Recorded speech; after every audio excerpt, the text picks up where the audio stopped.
The government just told us that fraud is up 25% compared to last year, and a lot of those victims were seniors. As a banker for 13 years, I've dealt with fraud nearly every day, teaching me exactly how these scammers operate and how to stop their attacks. In this video, I'm going to give you 7 tips you can use to prevent their attacks and protect your hard-earned money. If you want more personalized training, click on the link below to learn how to join my personalized one-on-one training to become a master at scam prevention. Tip number 1, protect your PIN. One of the most common sense ways to prevent getting scammed is to protect your PIN. Instead, a huge amount of people just use their date of birth for their PIN, and they don't shield it at all when they're inputting it in public. Although you may think no one is watching, scammers use all kinds of techniques and technology like cameras, skimming devices, and something called shoulder surfing to steal that information when you least expect it. Scammers have been known to do numerous things with your PIN number after they obtain it, such as pickpocketing their victims in the grocery store parking lot. I've even seen numerous times where the victim was pickpocketed, they took their wallet, they found their debit card and their ID,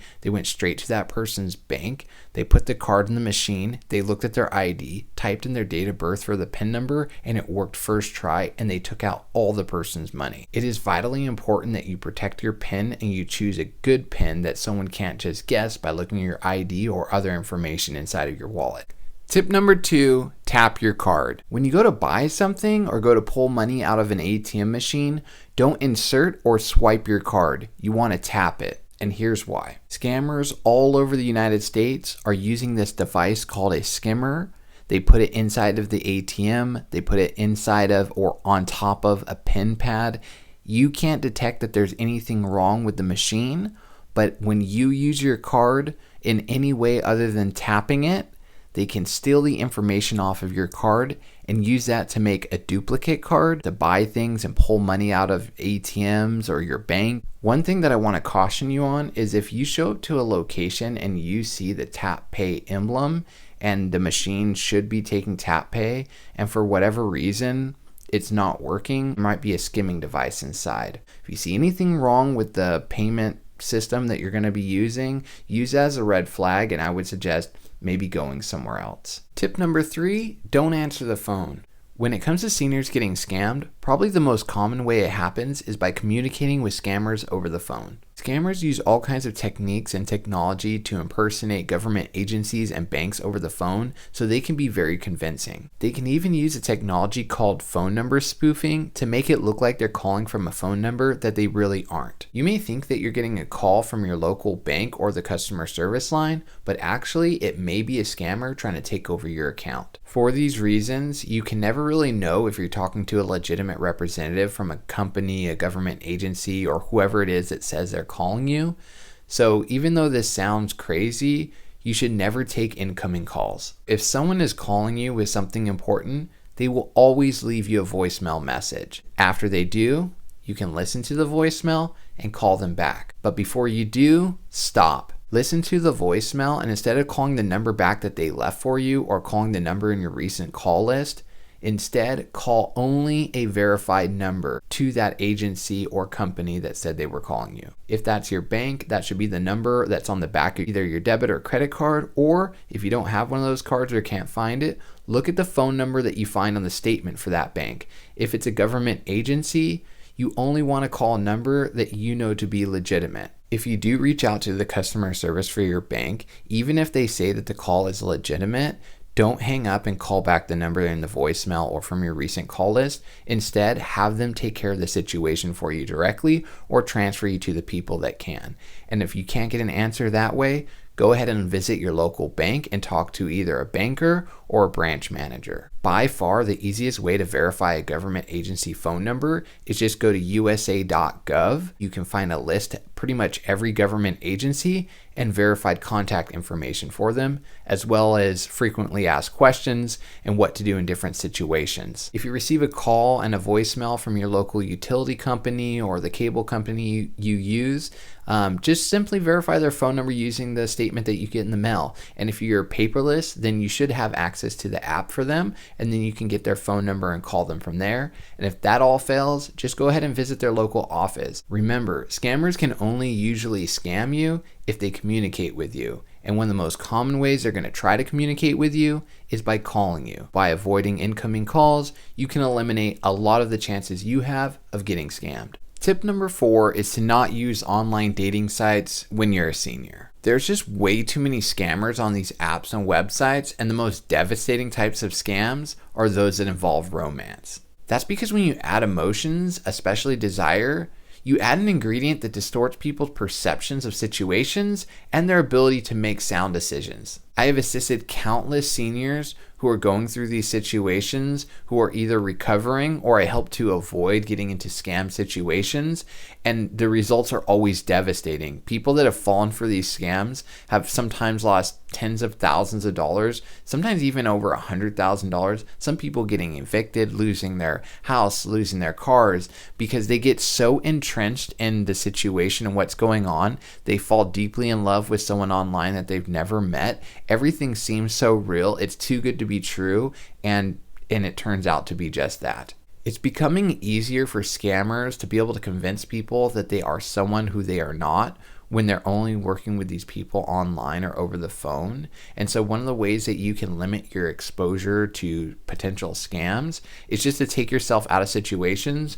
where you can't verify the information to be true. Online dating is one of those places for seniors that, in my opinion, is just not safe, because there's no way to really verify who that person is. And the more that you think you have verified that person, the deeper that they can reel you into a potential scam and take advantage of you. Seniors are especially vulnerable to this when they lose a loved one in their life, their partner, their wife, their boyfriend, their girlfriend, and they go to websites to try to fill some type of void. And I understand that, and I have empathy for people in these situations, but you don't want to lose someone special in your life and fill that void with scammers who are just trying to take advantage of you and steal from you your hard-earned money. When you get scammed as part of a romance scam, it hurts you in so many ways, not just in your wallet. You feel violated, you lost money, you feel like you lost a partner or a friend, and you feel deeply embarrassed. Another big problem is when people are victims of romance scams, psychologically it becomes more and more difficult for them to kind of snap out of the scam, even when people are bringing it to their attention supported by evidence, and they just sometimes will keep going along with it. Even when they change their phone number, their bank account, they'll fall right back into the scam and start communicating with the person again, because they have a longing for this relationship which they believe that they were in. They know a lot of times deep inside that it's not right and they are getting scammed, but they want this so bad that they're willing to take the risk. Now, I am anything but a dating coach or relationship expert, but I would just recommend that you don't try to find love through these online dating apps or websites, but maybe reach out to people in your community, get involved with local events, and try to meet people the more organic way. It's just a lot safer, and you might not know everything about that person when you first meet them, but at least you know that this person is the person that you're speaking to and not some scammer who's just trying to take advantage of your money.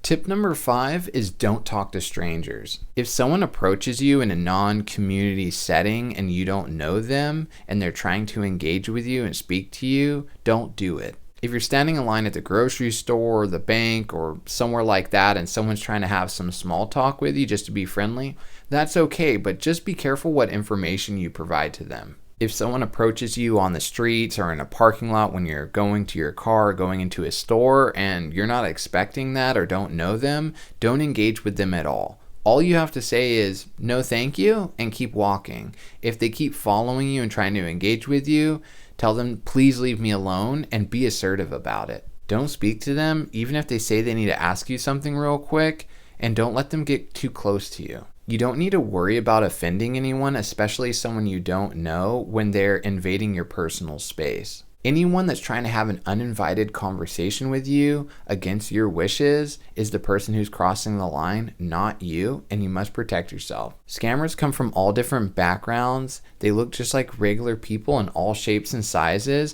and you can never tell if someone's a scammer just from looking at them. So you don't want to take the chance and engage with people, especially when it's in a weird situation. Don't get me wrong, I'm not trying to tell you to become some like rude Scrooge person who doesn't engage with anyone. It's just when you're doing certain things and it doesn't make sense for someone to walk up to you and start talking to you or ask you a question that sets off these alarm bells in your head, those are the situations where you just disengage and just keep moving. These scammers are professionals, and what they're trying to do is to engage in conversation with you, get close to you, distract you, and then pickpocket you. A lot of times they'll say something that gets the person's attention like, hey, don't I know you? Or, hey, you dropped this, and they have something in their hand, maybe even money. Sometimes they'll say you dropped your card, look in your wallet. Sometimes they'll say they're interested in something like buying your house or your car. It could be anything, but when someone comes up to you and starts saying weird stuff, just like I said, just keep moving, get away from them. No, thank you. That's all you have to say. If they keep walking, no, thank you. Please leave me alone. If they won't leave you alone, tell them that you're going to call the police. And if you do feel like you're in danger, call the police. Usually, if you're just very assertive with these types of people, they know you're not the type of person that will fall victim to their scams and they'll leave you alone. And they also know that if they keep bugging you, that can draw attention to them and end up with them getting caught. So usually they'll just let you be. But if you give these people any room, even an inch, they will see that as a vulnerability and see you as being gullible, and they will go on the attack. And that could mean stealing your personal information, stealing your wallet, your purse, your ID, your cards, anything that they can use to try to scam you. It's most people's desire to be kind and friendly to others, even strangers, but don't let this be used against you and make you become vulnerable to people like scammers. Tip number 6 is to pay attention to your money. As someone who's worked in banking for over 13 years, of course I'm going to bring this up, but as someone who's an advocate against fraud and scams, it's my duty to. Many victims of fraud and scams, especially seniors, lose a considerable amount of money from it before they even realize it's happening. If a lot of these victims would have just checked their transaction history regularly, they could have caught these transactions much sooner and saved a ton of money. It is really important that you check your latest bank statement at least once a month at the bare minimum and analyze and look over every transaction to make sure that these transactions are yours and that you recognize them. If there is any transaction in the statement that you don't recognize, report this to your bank by calling the phone number on your statement or going into your local branch and asking for assistance. You wouldn't believe how quick and easy it is to submit a fraud claim these days. That way you can get your money back and prevent any further fraud from happening. It's likely that no one is going to care about your personal well-being and your finances more than you are, so you must be an advocate for yourself, protect your information, and check your transactions regularly.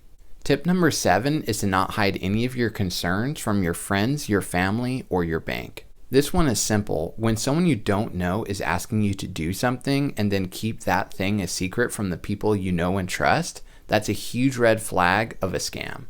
A ton of potential victims of scams every single day are saved just by merely asking a friend, family member, or someone who works at the bank or anyone else that they trust if something that just doesn't feel right seems legit to that person. Victims of scams usually feel in their heart that something is wrong and just doesn't feel right, but they don't ask other people for help because maybe they feel embarrassed or because they're told by the scammers not to, and they think that if they do, something could go terribly wrong. If there is a legitimate person reaching out to you, telling you that you have a problem that needs to be fixed, they will never discourage you from reaching out to someone that you know and trust to help resolve the situation. For many people, that might be a friend, a family member, someone they go to church with, or that they belong to some type of community with, anyone that they know and trust and feel that they can get good advice from. If you talk to somebody and you ask them for their opinion about a situation that doesn't seem right to you, and after you talk to them, you still kind of feel like it might not be right, just get a second opinion. You're not going to hurt anyone's feelings. People love helping other people, especially people they care about, so don't let embarrassment get in the way of preventing yourself from getting scammed. And if avoiding getting scammed and protecting your finances is something really important to you, click on the link in the description down below to find out how I can help you to become a master at scam avoidance. And if you'd like to protect your debit card from fraud, watch this video next to learn the 5 mistakes you're probably making that are causing debit card fraud.